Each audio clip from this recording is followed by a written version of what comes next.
There we go, part 2. But like you said, okay, what you were going, see, this is not CBC. Yeah, I know. See, but there's no editing here. That's Okay. why, all your, not boring, interesting. You even got Right. my ADHD I know, right? attention. Good, And yeah. I tried, it was so good that at the end I didn't even talk as much. I was listening. That's a good thing. That don't happen too often. But like you said, you have like the tent city beside the lieutenant governor mansion, and they work together. Everybody does their little job. Right. And go ahead. No one wants to just sit there all day. We all want to have a purpose, right? Yeah. And so what I'm betting on is that but it's hard to even think about working on something if you're cold and hungry and all your time's just spent surviving, right? But if all of a sudden you're safe and you have a warm place, then maybe you're allowed to start to think, oh, maybe I'd like to make walking sticks. You mean, or have some responsibility. Have some responsibility, exactly. And so some people will, grow and develop skills, and that's why we're going to create some training businesses. Okay, we'll get to that after. Okay. So, but then you turn around, you have this group, and we have a major problem in Fredericton, especially the last 2 years. Yeah. Crystal meth. Yeah. And you met a lot of them in the tents. And you could bring a horse to water. Yeah. And a lot of them just, I had one living on top of me. It didn't sound too good. Living upstairs in the building. Anyways, I know you got me. I'm just being my ADHD self. Don't you love these non-editing things? Yeah. So turn around.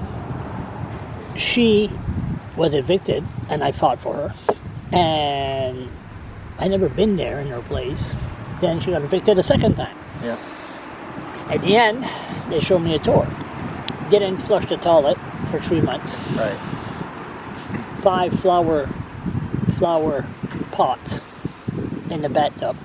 The sink was broken in half. Garbage piled up to the ceiling in the kitchen. 6 fly catchers off the ceiling in February and marking on the wall. But we don't want to hear those bad stories. We want to hear good stories like you. This is where you come along, and you are very, very optimistic to see a person that really wants to help. Right. Once they're there, is it like the John Howard Society? Have you been there? Upstairs is all rented. Right. At first they we're going to do like an inspection every month. Right. At the end, privacy thing, and they stopped doing that.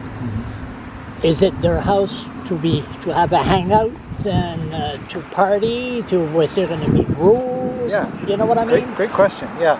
There's going to be rules. But people don't want that. So that's what the guy said. We don't like people to tell us what to do, including landlords. Exactly. But they do want rules. They do. Yes, they do. So what I've been doing is asking people, if you were to live here, let's say you were the mayor, what do you think the rules should be? And every one of them has a list. And people will say, well, it should be quiet after 10 o'clock, 11 o'clock. Ha! Okay? Or it should be, these are the lists, right? Or they'll say, you have to keep your spot clean around your house, or you can't be violent with other people. Okay, but you can have a bad day and you can have a meltdown, but you can't be, whatever. So they come up with the rules. So what's important is that you come up with rules, but you involve people in the shaping of those rules. Now, it doesn't mean, you got to work to get people to agree, but you got to have rules. And the one difference with our community is it's going to be managed. So there'll be staff there 24/7, okay? At night, some people use the word security. I call them sidewalk relations professionals. Their job is to build relationships with people, get to know them all, and, communication. And work through issues and things like that. So back to your story of the lady with the, apartment. And I think that, it's an example where there's nobody alongside of her, and so things just they had people alongside of her, but they're just the wrong people. Yeah. Listen, I got to tell you something. I got to ask you something. Those people you met in the tent, or the rooming house. Here's this house. Majority of them have ADHD. Here's your house. Have fun. Are you going to have the internet? Are you going to have cable there? Their credit is ruined. They can't. Yeah. You don't expect them to just stay there and say, let me tell you a little story. Let me educate you on something right quick. Now, what's going on here? Come on, God, we're trying to help our fellow human beings. See, that's what we're trying to do. And that's what it's all about. Yep. Help your fellow human beings. There was a guy in Saint Antoine. And next thing you know, flashbacks. Boy, you're bad. So, turn around.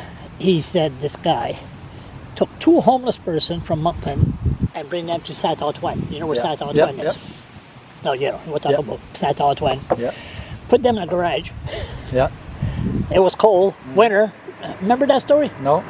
Took 3 people, 3. Yeah. 1 woman, 2 guys, put them in a garage so they could be warm because there was nowhere to live in Moncton. Right. And I said, are they going to have cable TV? Oh my God, people were all upset with me. They got a place where it's warm. I said, you've been watching It's a Wonderful Life a little bit too often. Oh, it's warm. I'm sorry. They got the smartphone. They got no smartphone. They got nothing. Right. So, you know what I mean? Yeah, absolutely. So anyway, they were there for maybe a week. Yeah. And they disappeared. Yeah. So, how do you just put a guy or girl, say, okay, enjoy? No.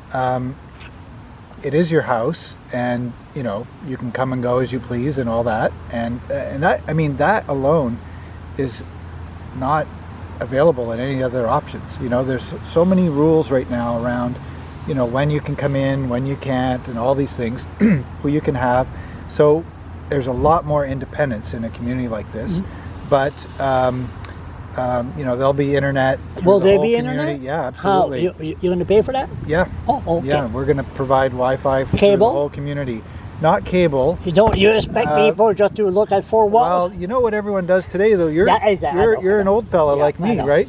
Yeah. My kids don't have cable. Yeah. It's all online. You're 100% right. So you just need internet. I know a girl last night, she cut off her bill. Yeah. So there's no more TV. Yeah. I apologize. I'm old school. Yeah, okay. exactly. I screwed up. Can you imagine that? Yeah, and so definitely, Wi-Fi. and then the utilities will be all part of the package. So because it's a barrier, right? If you have to get your credit check, pay your deposit, get your power turned on, then what happens if you get cut off? What am I going to do, right? So that's all going to be bundled together. Yeah. So you're going to have, are you also going to have, they will have to open the house for inspection once a month, or sign papers, never mind this Privacy Act, like the government always uses, Privacy Act? Yeah, no, it is going to be part of a program, and one of the things that I'm doing is, one of the pitch to people is actually, while you might think we're helping you, I want you to help me prove to government and others what people who are in poor circumstances can actually do if they're given the opportunity. So to do that, I need access to some data, and would you agree to be part of that? So what we want to be able to do, for example, is look at what have people been, quote unquote, costing the system in the past, and does that change in the future? So, how many times you call the ambulance or call the police, or those kinds of things. There's people. I met one guy a few weeks ago, and someone said, I'm going to go do this thing out in Harvey. Why don't you come with me? So he goes out in Harvey, and then they leave him there. So the guy just leaves him there. So now all of a sudden he's out in Harvey by himself. So he's like, how do I get back? Hitchhike. No. What do you do? Called an ambulance. Yeah. Okay. So he called an ambulance, and then he ends up at the Chalmers, and he goes through with the whole fake illness just to legitimize his thing. I never heard that one before. And then, and then he's telling the story, and the other guys beside him are like, he's pretty smart. Yeah, Well, think about how expensive that taxi ride was, right? And so